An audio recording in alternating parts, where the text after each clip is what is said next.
Hello friend. नमकीन, salty, mixer, chanachur, दाल मोठ सभी एक ही चीज़ का नाम है। और मार्केट में बहुत सारे ब्रांड के अलग अलग पैकेटों में मिलते हैं। लोगों द्वारा बहुत पसंद किए जाते हैं, खाए जाते हैं। तो क्या ही अच्छा बात हो अगर आप इसे घर में तैयार करें। बच्चे हॉस्टल वापस लौट रहे हैं तो हमने घर से बना करके देने के लिए सोचा है। तो इसके लिए हमने सबसे पहले सेव बनाना है। 600 ग्राम बेसन लिया है और उसमें नमक, हल्दी और लाल मिर्च पाउडर डाला है। छन्नी के ऊपर है बेसन, अच्छी तरह से छान लिया है ताकि कोई गुठली ना रहे। और अब 4 टेबल स्पून हमने तेल डाला है। सरसों का ही तेल डाला है गर्म करके। और इसे अच्छे से मिक्स करेंगे। यानी तेल अच्छी तरह से मिक्स हो जाए बेसन में। और अब इसे गूंदेंगे। रोटी जिस तरह से बनती है उससे भी गीला गूंदना है, कुछ इस तरह से आप अंदाज़ा कर सकते हैं। गूंद लिया है और इसे अब ढक करके 20 से 25 मिनट रख देते हैं। करीब आधा घंटा हो चुका है। और अब ये मेरे पास सेव बनाने वाली मशीन है। बहुत ही पुरानी, लगभग 20 साल पुरानी है। हमने इसे गुजरात से लिया था। काफ़ी सारी जालियाँ इसमें होती है अलग अलग डिज़ाइन की। तो हमने मीडियम साइज़ का जाली लिया है। मीडियम साइज़ में हम सेव बनाएंगे इससे। और तेल लगा करके जाली में, साथ में मशीन में भी तेल लगा दिया है। और अब हाथों में तेल लगाकर बेसन को इस तरह से, गूंदे हुए बेसन को इस तरह से लेकर के 3-4 फोल्ड कर लेना है। घुमा घुमा के 3-4 फोल्ड कर लीजिए और मशीन के अंदर डाल देते हैं। पूरे ऊपर तक आप इसे भर लीजिए। मशीन का दूसरा पार्ट को फिट कर देते हैं। बहुत से लोगों के घर में ये मशीन होगा। और मार्केट में अलग तरह के भी मशीन मौजूद है। तो इससे बना करके दिखाते हैं। अब तेल पूरी तरह से गर्म है, जिस तरह से होना चाहिए। और इस तरह से इसे घुमाते हुए चलाएंगे तो सेव निकल आता है। बहुत ज़्यादा नहीं डालना, सिर्फ एक लेयर बिछा देना है, फिर मशीन को रोक लेना है और इसे तलना है। करीब 3 मिनट लग जाएंगे हाई फ्लेम में एक तरफ पकते हुए। और 3 मिनट के बाद इसे टर्न करना होगा। तो चलिए टर्न कर लेते हैं। टर्न करते समय आप दूसरा भी चम्मच का सहायता ले लें। और टर्न करने के बाद भी 2.5 से 3 मिनट दूसरे तरफ भी पकाएंगे। तो ये पक चुका है और इसे निकाल लेते हैं। बहुत ही आसानी से बन जाने वाला। इसी तरह से करके हमने सारे बेसन से सेव बनाकर तैयार कर लिए हैं। चलिए, तो नमकीन बनाने के लिए और भी आइटम को तल लेते हैं। हमने चूड़ा लिया है, करीब 300 ग्राम से थोड़ा ज़्यादा चूड़ा है। और इसे भी जाली के अंदर डालना है और जाली को तेल के अंदर डाल देना है।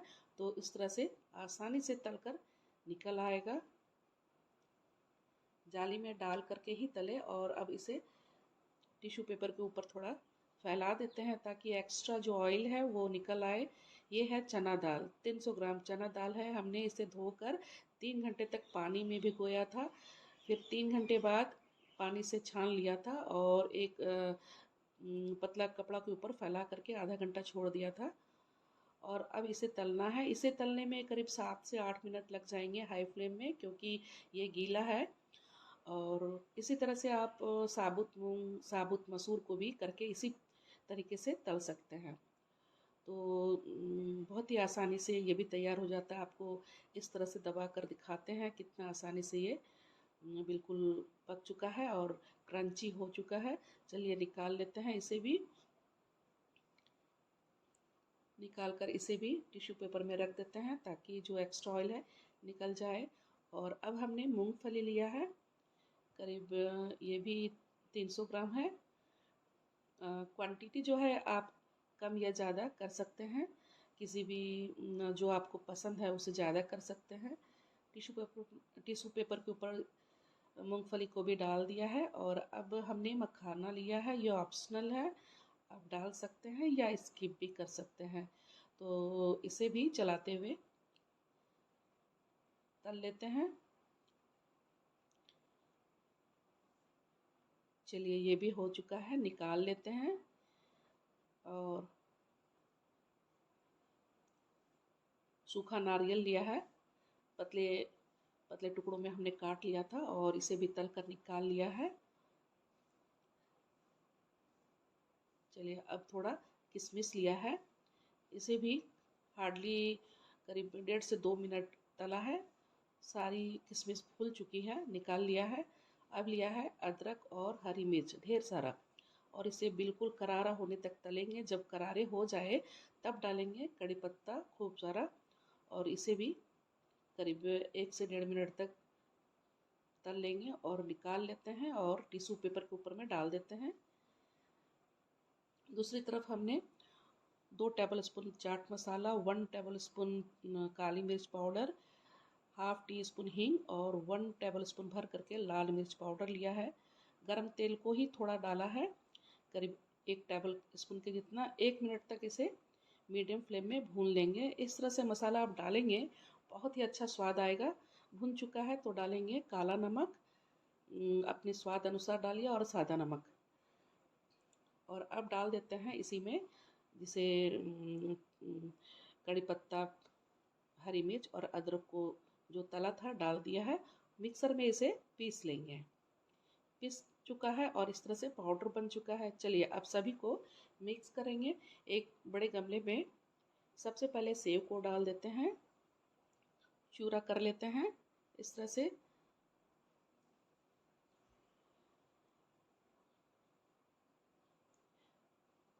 सेव चूरा हो चुका है तो बाकी के जो आइटम्स है सभी कुछ डाल देते हैं, जैसे कि मूंगफली, चूड़ा और साथ ही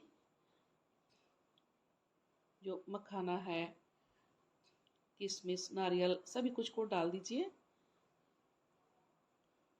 और अब डाल देते हैं मसाले को जिसे हमने मिक्सर में पीस लिया था।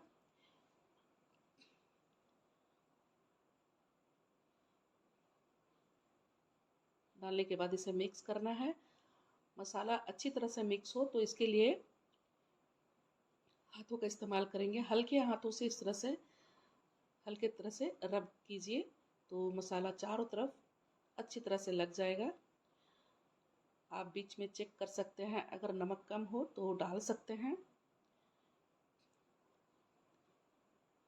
काफ़ी सारा हमने इसमें तीखा यूज़ किया, जैसे कि बेसन में डाला लाल मिर्च पाउडर, फिर हरी मिर्च को तला है, काली मिर्च पाउडर है, और जब सूखा मसाला को भुना था उस समय भी लाल मिर्च पाउडर डाला है। और बिल्कुल पूरी तरह से तैयार है, और आप इस तरह से भर करके महीनों स्टोर कर रख सकते हैं। तो पूरी तरह से तैयार है। जिसने भी खाया बहुत ज़्यादा पसंद किया। ट्राई कीजिएगा। रेसिपी पसंद आती है लाइक सब्सक्राइब कीजिए, एंजॉय कीजिए। फर्स्ट टाइम आप थोड़ा क्वांटिटी बना कर देखें।